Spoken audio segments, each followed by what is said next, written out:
Vamos rebajando la escala y hemos pasado primero una presentación más a nivel nacional de toda la PAC. Ahora hemos ido un poquito más al detalle a nivel de Cuenca y ya terminamos con el Real Decreto de Nutrición Sostenible.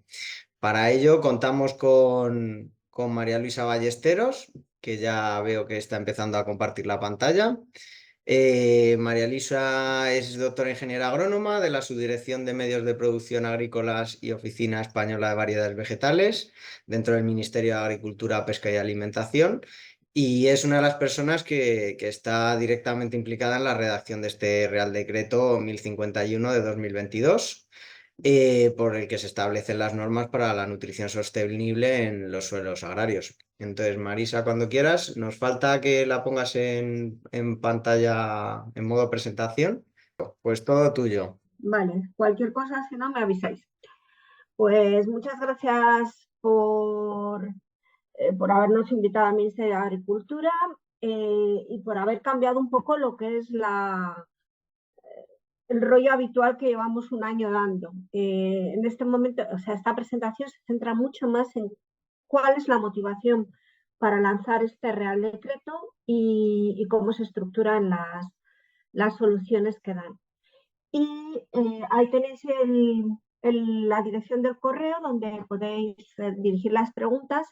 Yo intentaré quedarme hasta la 1, pero tengo que salir corriendo para Bruselas a coger una. ¿Por qué es necesario un Real Decreto de Nutrición Sostenible? Pues algunas de las razones las acaba de dar Javier justo en su presentación anterior. Y a mí me evita tener que hablar de ello, o sea que parte del tiempo lo ha cogido muy bien. Lo primero que tenemos que tener muy claro es que el suelo es la base de los sistemas agroalimentarios. Es decir, si queremos seguridad alimentaria, tenemos que producir alimentos. Para producir alimentos necesitamos el suelo. Cada vez vamos a tener menos suelo por persona, por un motivo, en primer lugar, pues porque está aumentando la población y el suelo disponible para producir alimentos, para soportar los sistemas agropecuarios, no aumenta, como mucho disminuye, por degradación, porque se utiliza para otras cosas, por lo que sea, pero no aumentan los suelos agrícolas y sí aumenta la población. Luego, por hectárea tenemos que ser capaces de producir más y hacerlo sin molestar al medio ambiente. De hecho, la fertilización, Javier acaba de explicarlo fenomenal, tiene un impacto en el agua, pero también tiene un impacto en la atmósfera y en el suelo. Entonces, esa es una de las principales motivaciones que van detrás de este Real Decreto, pero no son las únicas. En esta foto estamos viendo un compostaje de restos vegetales exclusivamente. Entonces, además es aquí al ladito en Madrid. Y nos vale para ilustrar que la agricultura es responsable de casi el 97% de las emisiones de amoníaco a la atmósfera. La agricultura entendiendo ganadería y cultivos a la vez, todo lo que es el sistema agropecuario. La mayor parte se debe pues a la problemática de incorporar los estiércoles a los suelos agrarios, pero también hay una parte que se va a deber a la urea y a algunos de los fertilizantes. Y también contribuye a la emisión de gases de efecto invernadero. Puede haber casi un 11% de los fertilizantes, un 11% se debe a la agricultura y en el caso de los fertilizantes el principal gas que vamos a emitir es el óxido de nitrógeno. De acuerdo con los datos del Sistema Español de Inventario, Español de Inventarios, que es el que reporta para todos los que son nuestros compromisos, tanto en el protocolo de Gotemburgo de contaminantes como en esto, ¿cómo se llama? Para los gases de efecto invernadero, aquí lo tenemos. La agricultura está aquí. Es responsable, ya lo he dicho, casi de un 11%.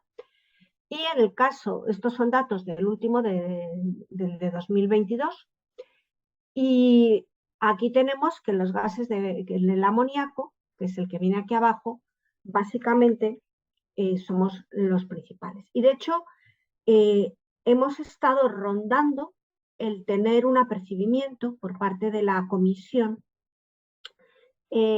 porque estábamos sobrepasando los límites de amoníaco que teníamos asignados. Lo cierto es que se estaban haciendo esfuerzos y esos esfuerzos no estaban siendo reflejados, de hecho no se están reflejando en su totalidad, pero si en los últimos tiempos se ha instalado un programa EcoGAN en muchas explotaciones ganaderas que permite reflejar esas buenas prácticas y han permitido descontar.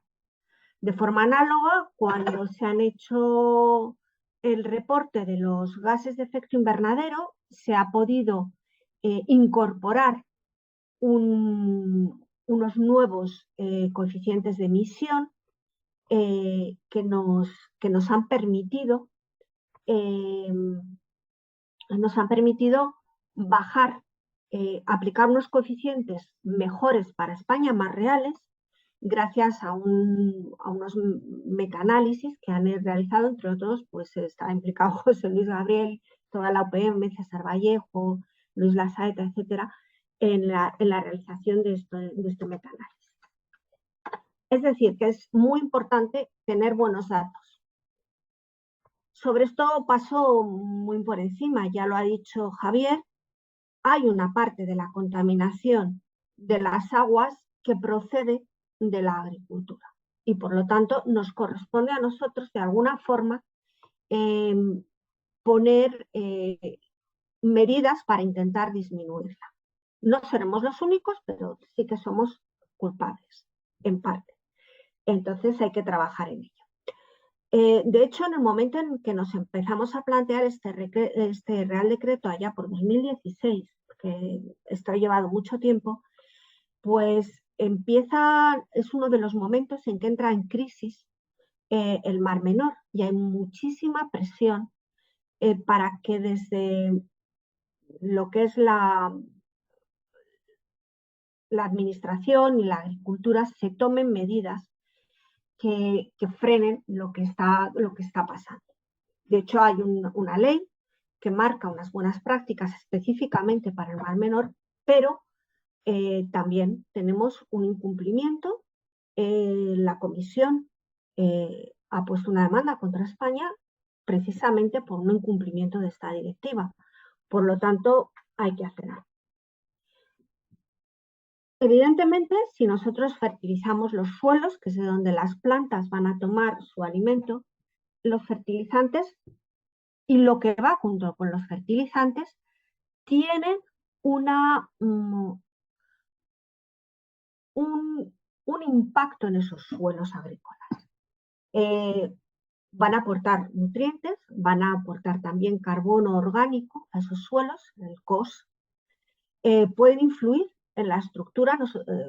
Bien es sabido que las enmiendas se pueden emplear para mejorar la estructura del suelo. Es decir, no todo va a ser malo, pero también es cierto que podemos estar aumentando la salinidad del suelo. Con las labores podemos contribuir a una mayor erosión de esos suelos. Estamos afectando a la biota. Y sobre todo, últimamente está emergiendo el problema de que al emplear abonos que se generan de materias primas secundarias por la economía circular, que es necesaria, es buena y aporta muchas cosas buenas al suelo, pero también corre unos riesgos pues de aumentar el contenido en macroimpurezas como pueden ser vidrios, metales, etcétera, y también de cosas como pueden ser los metales pesados, los compuestos orgánicos persistentes o los microplásticos. Y todo eso son unos riesgos que a veces son complicados de determinar, que son complicados de manejar y que conviene pues hacerlo desde el primer momento. También es importante tener en cuenta que la fertilización tiene un impacto social. Y aquí tengo, justo cuando estaba haciendo esta preparación, nos llegó este correo electrónico, que es un ejemplo de lo que mucha gente está pensando. de la agricultura. Es una persona que está protestando, con más o menos razón. Yo no voy a entrar en que, bueno, pues hay una serie de prácticas que están aportando purín y que les están afectando directamente tanto a la calidad de las aguas de su pozo como a los olores y una serie de cosas, y pide medidas. Y es algo a lo que la administración también tiene que restar. Si todos esos son aspectos que son, por así decirlo, un poco, bueno, el suelo no, porque en último término ni el agua son medios de producción que va a tener que utilizar el agricultor, pero directamente tenemos que ser conscientes de que la fertilización es posiblemente, junto con los empleos de los fitosanitarios y la energía que se emplea en la maquinaria, los combustibles, son los principales gastos para un agricultor. Es decir, que si nosotros conseguimos ajustar esos gastos sin que se resienta la producción, pues supone beneficios directamente para el agricultor. En ese sentido, las pérdidas de nutrientes, es decir, aquel nutriente que tú has echado, has tirado al suelo y no lo ha aprovechado la planta, son pérdidas económicas para ti. Estos son datos de los últimos balances que hace el Ministerio de nitrógeno y de fósforo en la agricultura española. De media, y estos son, o sea, hay que entenderlo como lo que son datos estadísticos, no se corresponden a datos de ninguna parcela, pero sí reflejan la media de lo que está sucediendo en toda el conjunto de la superficie agraria española. Pues estamos viendo que de media hay un exceso de 39 kilos de nitrógeno por hectárea y de 8 kilos de fósforo por hectárea. Es decir, se están tirando sin que se aproveche de media. Y bueno, en circunstancias normales puede significar unas pérdidas que, dependiendo del tipo de fertilizante que estemos utilizando, pues puede ser de hasta 35 euros por hectárea, que no es despreciable. Ahora, en el momento en el que nos toca vivir una crisis como las que hemos estado viviendo últimamente, esas pérdidas llegan hasta más de 100 euros por hectárea. De forma que son cosas que son importantes para que el agricultor las tenga en cuenta.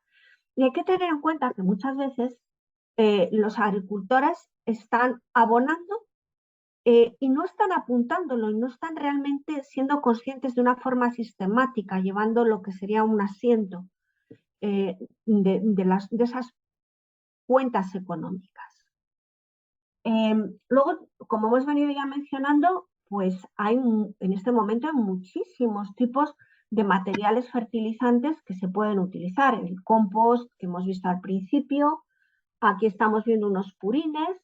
Esto sería un producto fertilizante más al uso, me parece es un nitrato amónico de una muestra muy antigua. Y estos, unas estrubitas, es decir, un residuo de un material que se ha recuperado de los lodos de Durazno. Es decir, hay mucha variedad de lo que nosotros podemos tener. Entonces, frente a estas reflexiones es importante plantearse cómo está el agricultor frente a la fertilización.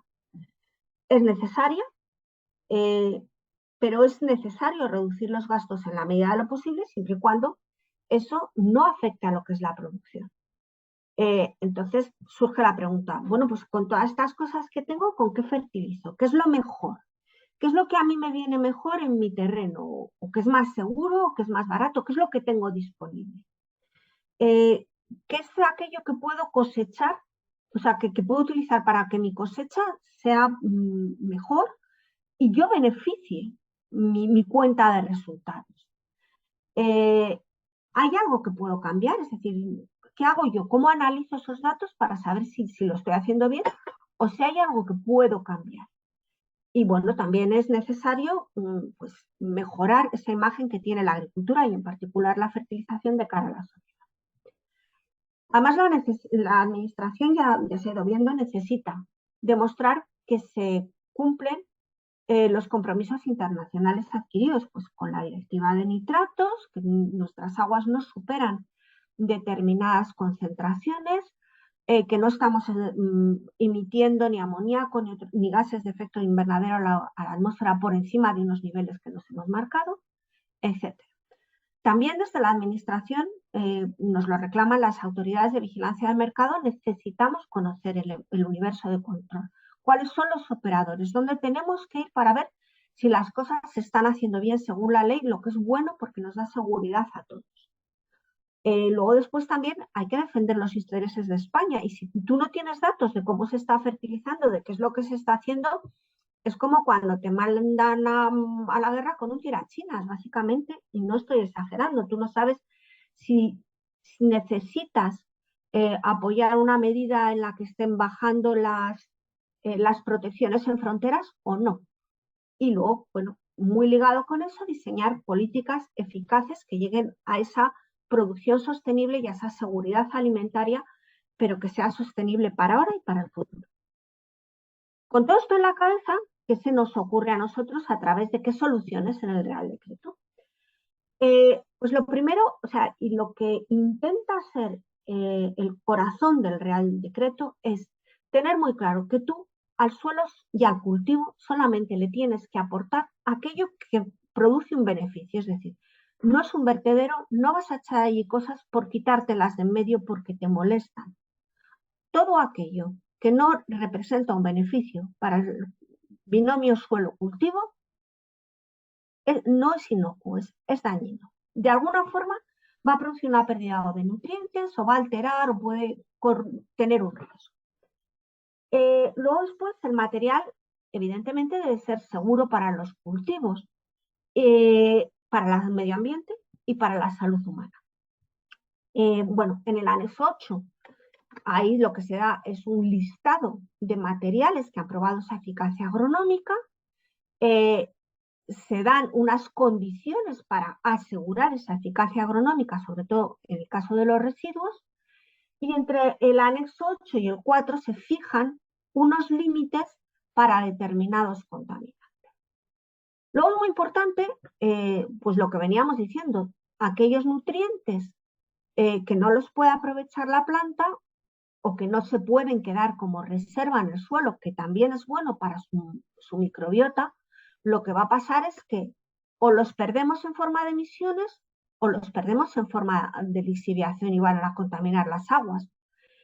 Desde ese momento lo que es importante es hacer un plan de abonado, tener un asesoramiento y todo eso se recoge más o menos en el anexo 3, que son las condiciones para hacer esos cálculos correctos de las dosis y las condiciones que pueden tener los programas informáticos para hacer ese cálculo y sustituir el asesoramiento, todo ello con las herramientas tipo FAST. Todo ello pensando en que no se quiere que sea una carga para el agricultor, una carga económica que impida que el agricultor acceda a ella. Es importante en ese plan, y a lo mejor ahí sí que sería bueno recurrir a un asesoramiento físico de un técnico que sepa cuál es el mejor fertilizante posible, dentro de los que tengo disponibles, porque no va a haber de todo en mi zona.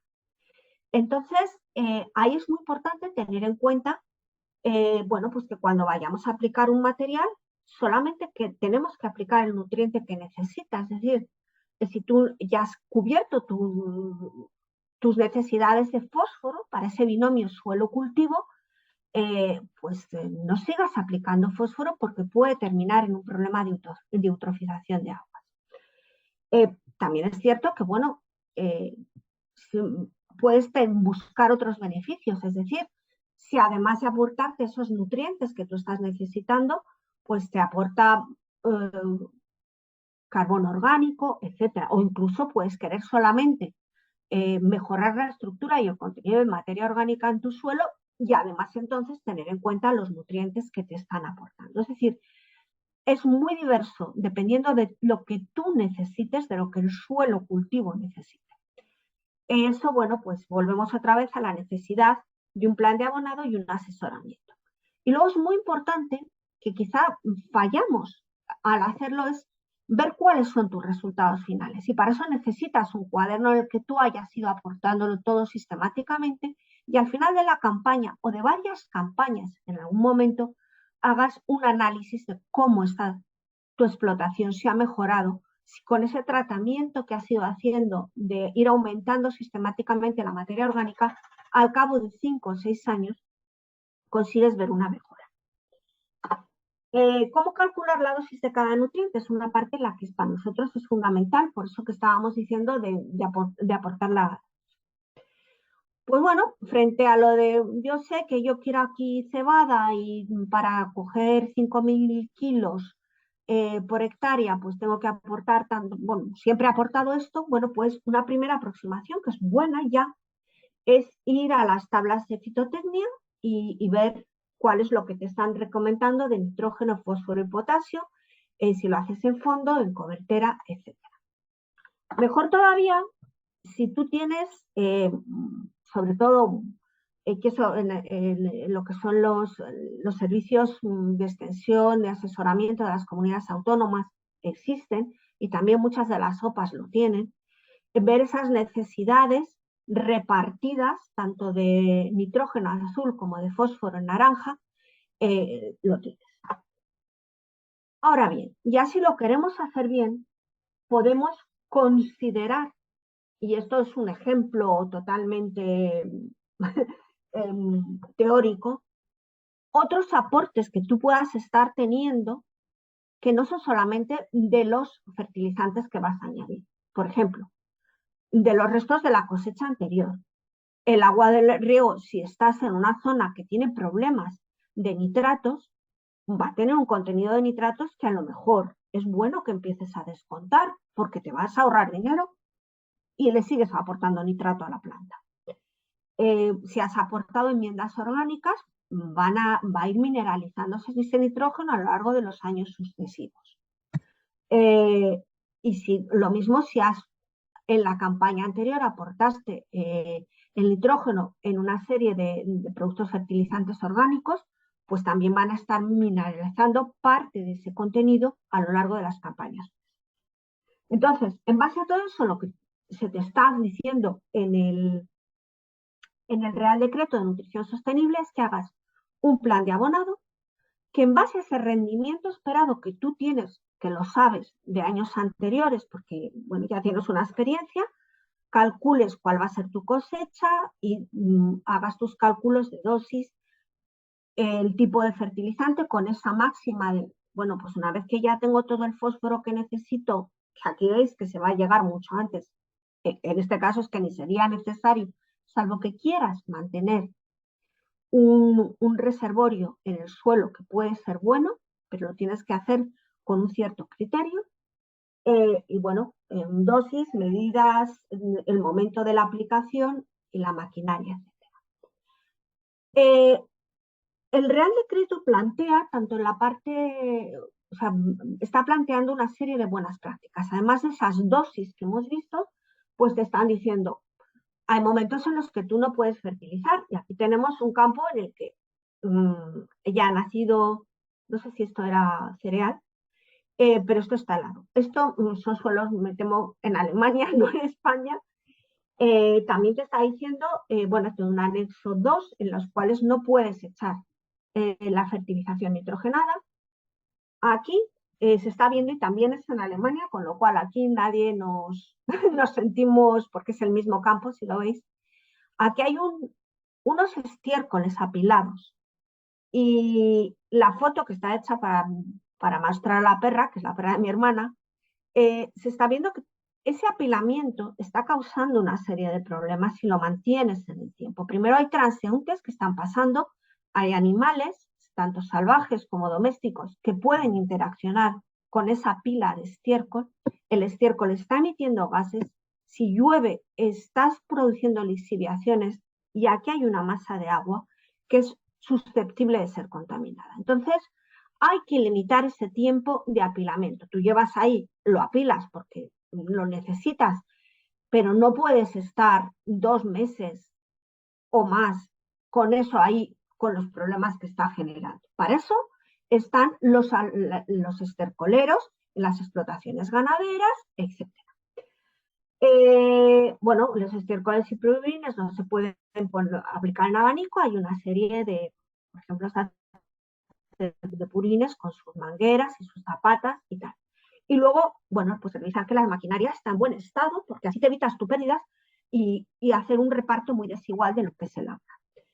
Además es muy bueno, hay una serie de medidas de mitigación que se ponen en el anejo 5 y te dicen, bueno, pues mejor si eso que tú ya sabes que tienes que aplicar, pues lo vas fraccionando y otra serie de medidas que están reconocidas por el IPCC, porque todo aquello que no está reconocido, aunque para ti sea un esfuerzo, no descuenta. Hay una serie de medidas también en el anejo 10 para ese binomio de la fertilización, buenas prácticas combinadas de fertilización y riego. Muy importante, y ya hemos hablado varias veces del cuaderno de explotación digital. Está muy relacionado, evidentemente, con el Real Decreto 1054-2022, entonces se va a ir implantando según vaya marcando este Real Decreto, que ya sabéis que está modificándose, y lo que te dicen es que apuntes las principales labores de fertilización. Evidentemente tiene una serie de funciones y la principal realmente por lo que se piensa es informarle al agricultor de lo que está haciendo, porque aquello que no se apunta no se queda tan bien en la cabeza y no sale tan bien en las cuentas finales. Y de esa forma puede mejorar la gestión.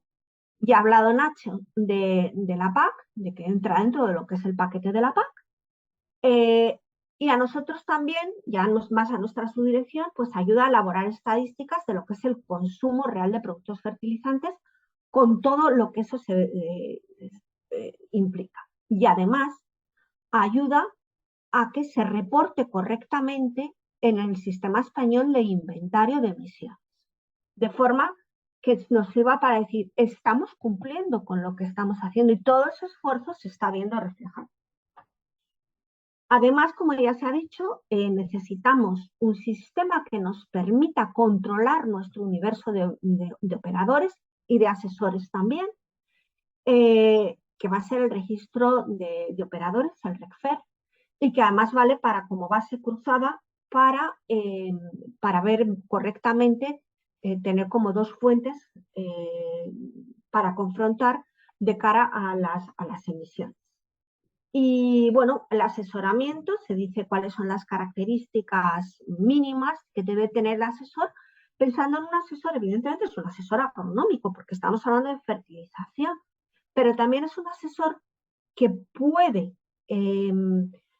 ayudar a mejorar todos esos impactos con el medio ambiente. Y espero no haberme pasado mucho, que haya quedado todo claro y ya lo digo, hasta la 1 más o menos intentaré quedarme para contestar preguntas. Y muchas gracias por todo. Muchísimas, Dejo a ver si soy capaz de dejar de compartir. nada, tranquila. Muchísimas gracias, Marisa, por esta presentación, pero yo creo que ha estado muy clarita y bueno, bajando bastante a los motivos que os han llevado a poner estas nuevas normativas. Pues ahora sin más, ya hemos cerrado este bloque más ministerial. Ahora teníamos tiempo para una pequeña pausa.